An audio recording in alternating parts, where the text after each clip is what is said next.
Doubts हैं, तुम पूछो तुमको किस फील्ड में जाना है, मैं उस फील्ड के बारे में अगर जानती हूँ तो मैं बताऊंगी इस फील्ड में कैसे जाते हैं, क्या एग्जाम्स होती है। तो किसी को कोई क्वेश्चन है, डाउट्स है तो प्लीज। नीट की एग्जाम के लिए बताना, नीट की एग्जाम नहीं होता उसमें, लेकिन हाँ ये सब आयुर्वेदिक ये वाला लिख दो तो उसमें ऐसा होता है रैंकिंग अगर अच्छी होती है तो ऑप्शन बहुत सारे खुल जाते हैं, तो रैंकिंग पर ध्यान देना। और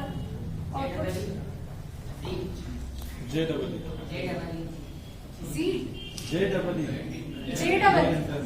अच्छा इंजीनियरिंग वो उसके लिए भी वही है सेम।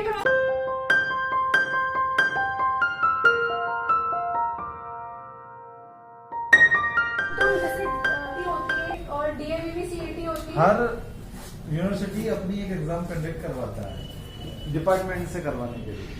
जैसे होलकर अपनी लेता है, रीजनल अपनी लेता है, DAV डिपार्टमेंट से कुछ भी करना है, BCA BSc यानी हाउ, तो आपको CET देना है, उसका कॉमन इंटरेंस टेस्ट BU में देना है, तो BU में जाओ, विक्रम में जाओगे मतलब उज्जैन। तो बहुत सारे प्रतिबंध थे, लेकिन उसके बाद भी सिर्फ एक विल पावर है जिसके कारण आज हम यहाँ हैं। अपने ससुराल वाला परिवार संभालने के बाद भी ये परीक्षा पास की और आज मैं एक राजपत्रित पद पर हूँ, तो ये मेरे लिए कम नहीं है। मैंने जो पाया है वो मेरे लिए कम नहीं है। तो मैं आप लोगों को भी यही कहूंगी कि घर में कितने भी प्रतिबंध हो, कुछ भी हो, लेकिन अगर आपने सोचा है कि मुझे ये करना है तो आप लोग ये कर पाओगे। अपनी हार नहीं माननी है, अपने प्रयासों में पीछे नहीं रहना है, अपना लक्ष्य से भटकना नहीं है। लड़कों को भी और लड़कियों को भी हमने जो सोच लिया उसके लिए हमको बहुत सारे बलिदान करने पड़ेंगे। हमें टीवी छोड़ना पड़ेगा, मोबाइल छोड़ना पड़ेगा। और कैसे? अगर हमारे हाथ में मोबाइल है तो हमें वो नहीं देखना है जो हमारे काम का नहीं है, जो हमारे काम का है वो हमको देखना है कि हम इस टाइम को कैसे यूटिलाइज कर सकते हैं। कहीं से भी आप कम नहीं हो। आप लोग इंग्लिश पढ़ना शुरू करना चाहते हो, बहुत प्रॉब्लम आएगी आपको। 12th के बाद आप किसी भी कॉलेज में जाओगे, CBSE ICSE सारे बच्चे आप लोगों के साथ में रहेंगे, उनके साथ आपको कंपटीशन फेस करना पड़ेगा। यहाँ तो आप आपके जैसे लोगों के बीच में कंपटीशन फेस करते हो, वहाँ हर स्कूल का टॉपर बच्चा भी आपके साथ में बैठा रहेगा, उसके साथ में आपको कंपटीशन फेस करना पड़ेगा। टीचर क्या बोलेगी आपको क्लास में नहीं समझ में आएगा, कोई पढ़ाने वाला इस तरीके से नहीं रहेगा जैसा अभी स्कूल में है। आपको अपना सेल्फ प्रयास करना पड़ेगा, तभी आप लोग सक्सेस हो पाओगे। उसकी स्टार्टिंग आपको अभी से करनी पड़ेगी। आपकी बुक्स में आप लोगों को जो लिखा रहता है, हिंदी में भी लिखा रहता है, अंग्रेजी में भी लिखा रहता है, आपको उसकी हिंदी वर्ड्स भी याद करने हैं, आपको उसके अंग्रेजी वर्ड भी याद करने हैं। मैं जाती हूँ 12th मैथ्स की क्लास में पढ़ाने, तो इन लोगों को हंसी आती है कि मैडम इंग्लिश में ये सब बोल रही है, समझ में नहीं आता है क्या बोल रही है, क्यों बोल रही है। बेटा मैं भी गवर्नमेंट हिंदी स्कूल से पढ़ी हुई हूँ, लेकिन जब मैंने कॉलेज में देखा कि यार कैसे मतलब इन लोगों से कॉम्पीट किया जाए, तो अपने अंग्रेजी को सुधारा। आज मुझे हिंदी के उतने वर्ड याद नहीं है जितने मुझे अंग्रेजी के वर्ड याद है। मैं हिंदी इंग्लिश दोनों लैंग्वेज में पढ़ा सकती हूँ, हिंदी मीडियम को भी पढ़ा सकती हूँ, इंग्लिश मीडियम को भी पढ़ा सकती हूँ। और मैं ये बोलती हूँ कि जो हिंदी मीडियम का बच्चा है वो इंग्लिश मीडियम वाले से ज्यादा बेस्ट है, क्योंकि वो इंग्लिश वाले को भी कॉम्पीट कर सकता है, हिंदी को भी कॉम्पीट कर सकता है।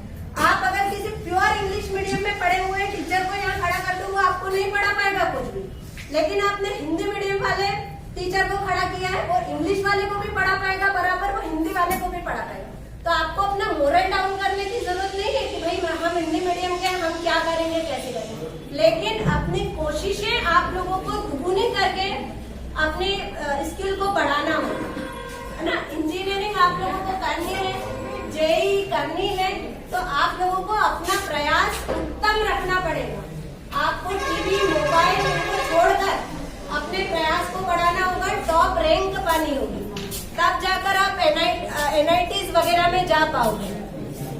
लोकल कॉलेज मिला तो आपका BA और BE दोनों बराबर है। गली गली के कॉर्नर में जैसे हर घर में पहले BA वाला बच्चा मिल जाता था, आज BE वाला बच्चा मिल रहा है, लेकिन आपको उनसे हट के कैसे आगे जाना है वो आपकी मेहनत पे। कोई बुक नहीं पढ़ी है, तो उन्होंने जहाँ पे मैं रहती हूँ विशाखापट्टनम आंध्र प्रदेश में, ठीक है। अब वहाँ पे तो किसी को हिंदी नहीं आती है, बात करोगे तो कैसे करोगे,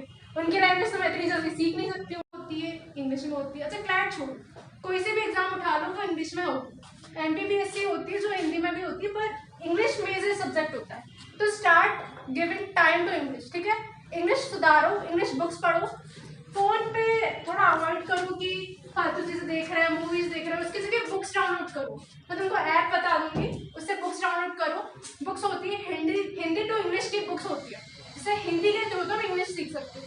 तो ऐसी बुक्स खरीदना चालू करो, तो तुमको आगे जाके बहुत यूज मिलेगा। तुम किसी भी फील्ड में जाओगे ना, तुम कंप्यूटर उठा लो, कुछ भी उठा लो, तुमको इंग्लिश आना कंपलसरी होगा। तो इंग्लिश को थोड़ा बढ़ाओ, बात करो। हम लोग को भी टीचर्स बोलते थे इंग्लिश में बात करो, हम नहीं करते थे दोस्तों से।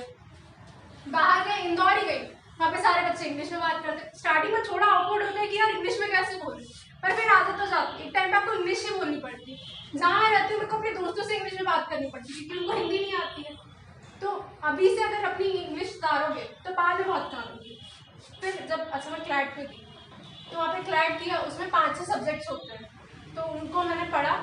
फिर मैंने 12th के बाद मेरे को पता था कि भाई शुजालपुर में मेरे को नहीं मिलेगी कोचिंग, तो मैं इंदौर गई। मैंने इंदौर में 1 साल का ब्रेक लिया, मतलब मैं इंदौर में मैंने कोई कोचिंग ज्वाइन, मैंने सिर्फ कोचिंग ज्वाइन की, मैंने कोई कॉलेज नहीं लिया। 1 साल मैंने सिर्फ कोचिंग में पढ़ाई की और 1 साल बाद मैंने एग्जाम दिया। फिर मेरे को विशाखापट्टनम का कॉलेज मिल गया। तो फिर घर वाले ऐसे हुए कि भाई इतनी दूर कैसे कोई भेजना है। मेरे रिलेटिव्स बोलने लगे कि लड़की है, विशाखापट्टनम में कैसे छोड़ दोगे अकेली, पेरेंट्स तो रहेंगे नहीं वहाँ पे, दोनों की जॉब नहीं है। काफी थोड़ी लड़ाई झगड़े भी हुए, कैसे जाना, फीस बहुत है, इतना दूर तो जाने में 2 दिन लग गए थे हमको। तो पापा ट्रेन में ही बोलने लगे कि नहीं तो तुम वहीं का देख ले, कॉलेज तो बहुत ही दूर है। फिर जैसे हम लोग कैंपस गए, वहाँ पे मम्मी पापा टीचर्स से मिले, तो फिर उन्होंने डिसाइड किया कि नहीं तो कोई यहीं पढ़ना है, क्योंकि उनको इतना पसंद आया कॉलेज। तो ये कैसे हुआ, मैंने ये टीवी सीरियल्स देखना बंद किया। दोस्तों के साथ थोड़ा बहुत मिलना जरूर, लेकिन ऐसा एक टाइम था, जैसे 1 साल मैंने इंदौर में रह के पढ़ाई की। तुम सब most of you are gone to Indore, बहुत से लोग इंदौर गए होंगे, देखा होगा वहाँ पे खाना पीना है, मूवीज देख लो, पार्टीज होती है। मेरे सारे दोस्त इंदौर में ही रहने लगे थे तब। तो वो लोग बुलाते कि अच्छा आ जाए, एक दिन में तो कुछ नहीं होता है, पर वो एक दिन में बहुत कुछ हो जाता है। तो अपनी पढ़ाई कॉन्स्टेंट रखो, इंग्लिश सुधारो, टाइम मैनेजमेंट करना सीखो कि भाई अच्छा आधा घंटा हम दियाबाती देख रहे हैं, वो रोज का तुम्हारा होने लगा, अच्छा आज तो ये वाला एपिसोड है, आज तो वो वाला एपिसोड, वो 1 साल अवॉइड कर दोगे ना, आगे का सॉर्ट हो जाएगा तुम्हारा। ठीक है, दोस्तों से पढ़ने के लिए टाइम बचेगा। तो टाइम बचाना है कॉम्पिटिटिव एग्जाम्स में। कितने बच्चों के छूट जाते हैं, वो बोलते हैं मैंने छूट गया। छूट कैसे गया, क्योंकि रीडिंग स्किल्स तेज नहीं है ना। तो मतलब स्कूल की बुक्स के अलावा, कोर्स बुक के अलावा जैसे कोई किसी ऑथर की, किसी लेखक की बुक पढ़ी है किसी ने, कविताएं कौन सी पढ़ी है? अरे वाह, उसका वो दे सकते हो कंक्लूजन, हिंदी में पढ़ी इंग्लिश में पढ़ी है? अच्छा, तो अच्छी आदत। तुमने अपने फ्रेंड्स को बोला जिसको पढ़ो, क्यों? तो तुमने वेस्ट कर दिया। मतलब जिनमें कहानियां होती हैं, ऐसे सीरीज चलती है जिसमें अच्छा कुछ स्टोरी लाइन है, कुछ कहानी है, कुछ पोएम होती है, फिक्शन, नॉन फिक्शन कुछ होती है जो किसी बड़े, तो ऐसा नहीं कि सब कुछ सीख जा रहा है 5 दिन, ऐसा नहीं होता। 1 महीना 2 महीना लगाओ, कुछ डाउट्स हो तो पूछो, किसी को भी पूछ लो, टीचर्स रहते हैं उनसे पूछ के अपने डाउट्स क्लियर करो। और घबराना नहीं है कि बाप रे ये क्या इतना बड़ा शब्द क्या है, ऐसे कुछ नहीं करना, उसको तोड़ कर करके पढ़ना चालू करो। तो ऐसे ही होगी